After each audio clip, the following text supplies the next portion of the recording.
Hola, ¿qué tal?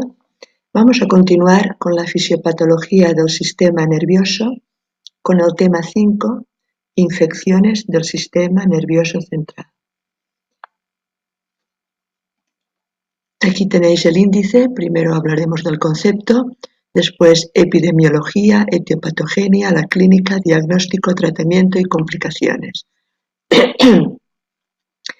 En general, las infecciones del sistema nervioso central son muy graves y, aunque potencialmente son curables, se requiere un diagnóstico y un tratamiento precoz.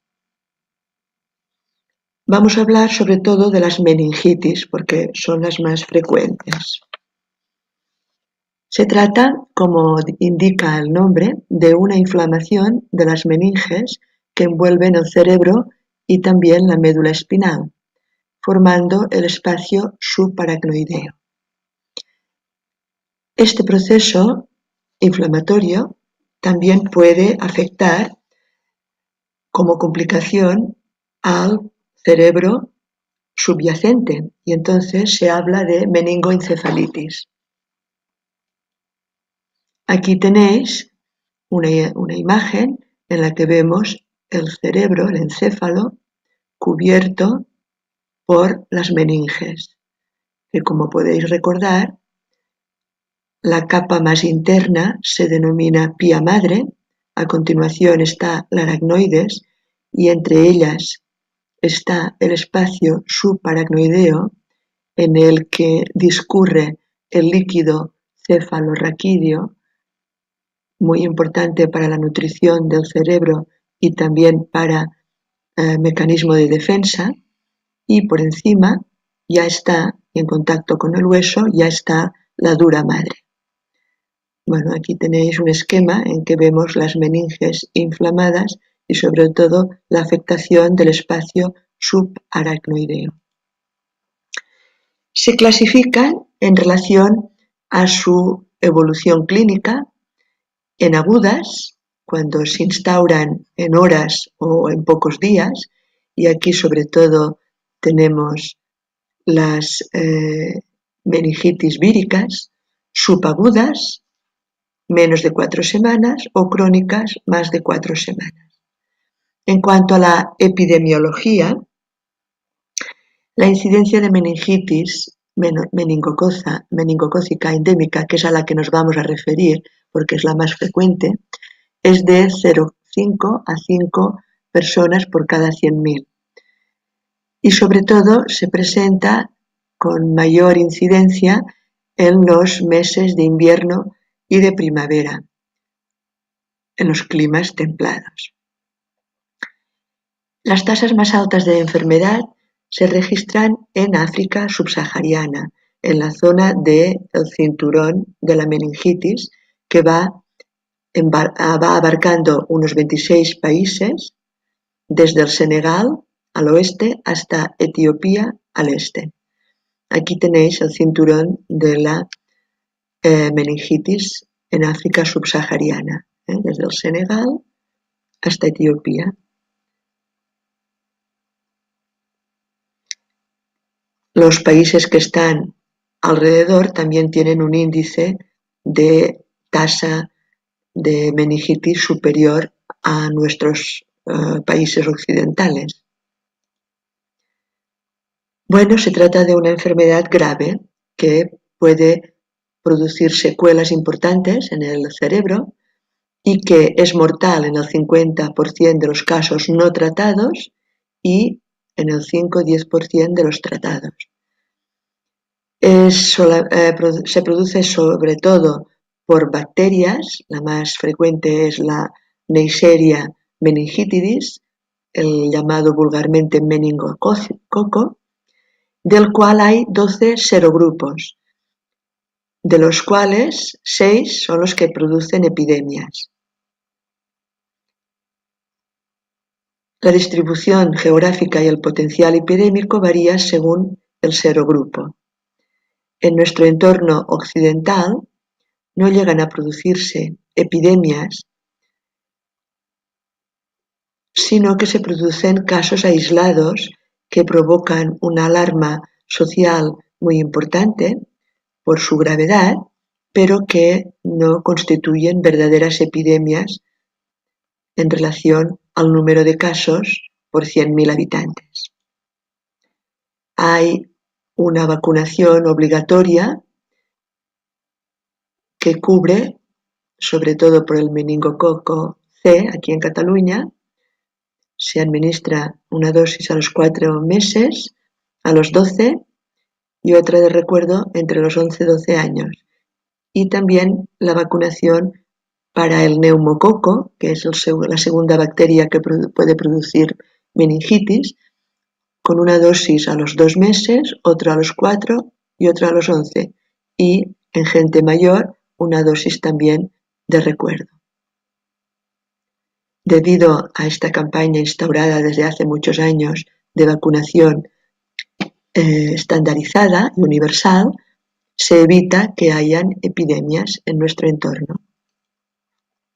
La transmisión es de persona a persona a través de las gotas de las secreciones respiratorias, sobre todo, porque ya veremos que el meningococo, la Neisseria meningitidis, está colonizando muchas personas en su faringe.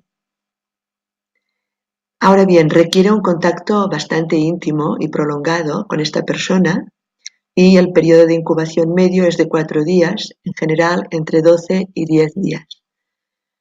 La Neisseria meningitidis, meningococo, solo infecta al ser humano, por tanto no hay reservorios animales. Y como ya he comentado, hay personas que son portadoras faríngeas de esta bacteria. Se considera aproximadamente que lo son un 10%, un 20% de la población. En estas personas, cuando hay una disminución de las defensas, se puede propagar a través de la sangre hacia el cerebro. En cuanto a la etiología de las meningitis sobre todo es infecciosa, que es la que estábamos comentando, y se debe sobre todo a bacterias como el meningococo y, en segundo lugar, el neumococo. Después también puede haber una etiología vírica, segunda en frecuencia, a continuación por hongos y por protozoos.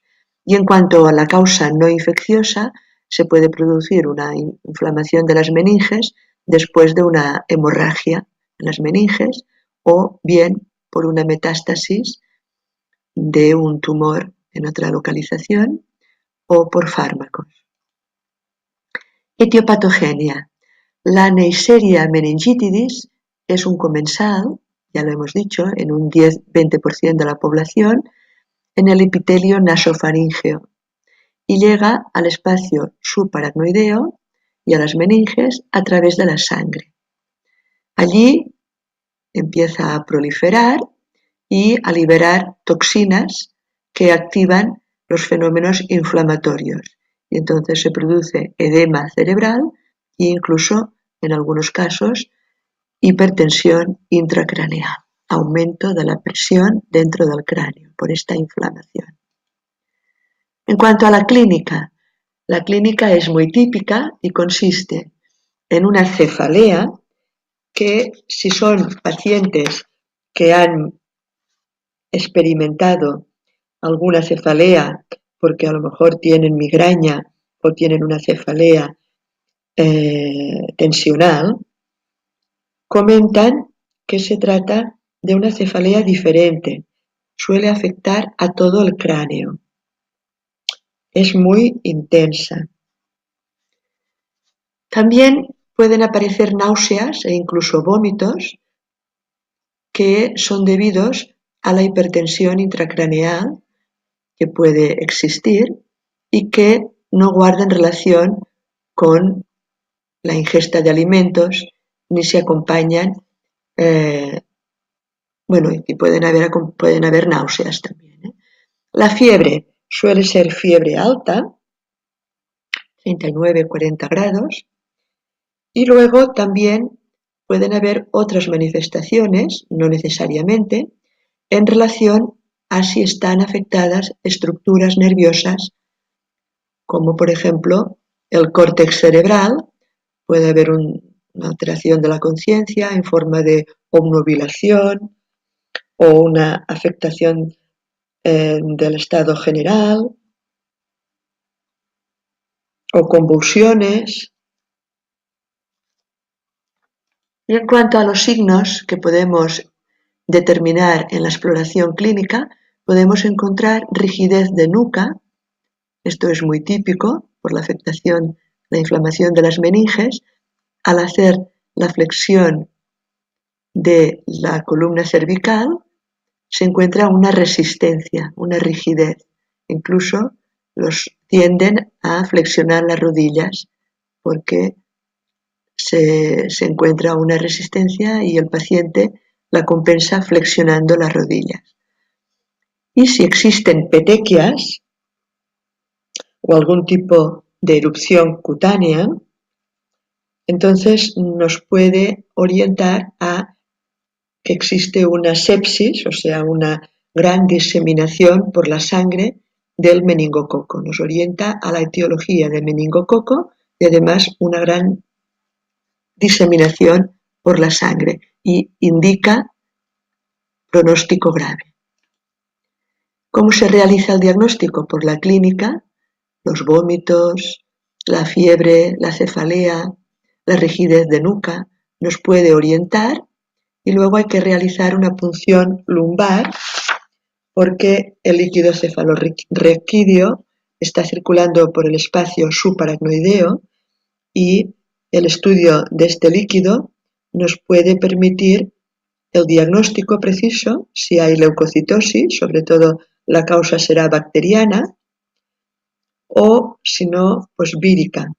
Y a partir del cultivo del líquido cefalorraquídeo podemos detectar cuál es el antibiótico sensible. Otras exploraciones pueden ser diagnóstico por la imagen, por ejemplo, realizar radiografía de maxilofacial, porque un foco de entrada puede ser una sinusitis a nivel de los senos paranasales, una infección que se puede diseminar hacia el cráneo. O bien también una resonancia magnética, sobre todo también para hacer el diagnóstico diferencial con otras alteraciones. En cuanto al tratamiento, tiene que ser una emergencia médica, o sea, se tiene que instaurar rápidamente el tratamiento con antibioterapia, primero pensando que se trata del germen más frecuente, la Neisseria meningitidis, antes de conocer los resultados del cultivo del líquido cefalorraquídeo. Y a veces, debido a la gran inflamación, se pueden administrar corticoides como antiinflamatorio. Por tanto, instauración rápida, urgente de antibiótico antes de cualquier otra exploración. Después también es necesario un aislamiento durante unas 24 horas desde el inicio del tratamiento y un estudio de la población, sobre todo las personas que han estado en contacto con el paciente, por ejemplo, si ha habido un caso en la escuela o en la guardería, pues sus compañeros, pues en la familia, los hermanos, los padres, en el trabajo. En cuanto a complicaciones, la meningitis se puede complicar con una encefalitis, con un absceso cerebral, con un absceso epidural y con bacteriemia con shock séptico. Aquí sabéis que bacteriemia es lo mismo que sepsis, o sea, diseminación por la sangre de las toxinas del meningococo que pueden provocar una disminución de la tensión arterial por vasodilatación generalizada y por tanto el shock, muchas veces mortal. Encefalitis, pues es cuando los mismos gérmenes que producen la meningitis, se diseminan hacia el encéfalo. Sobre todo la producen las víricas, que también se llaman linfocitarias. El absceso cerebral se refiere, como todo absceso, a una colección de pus, una lesión supurativa, dentro del parénquima cerebral.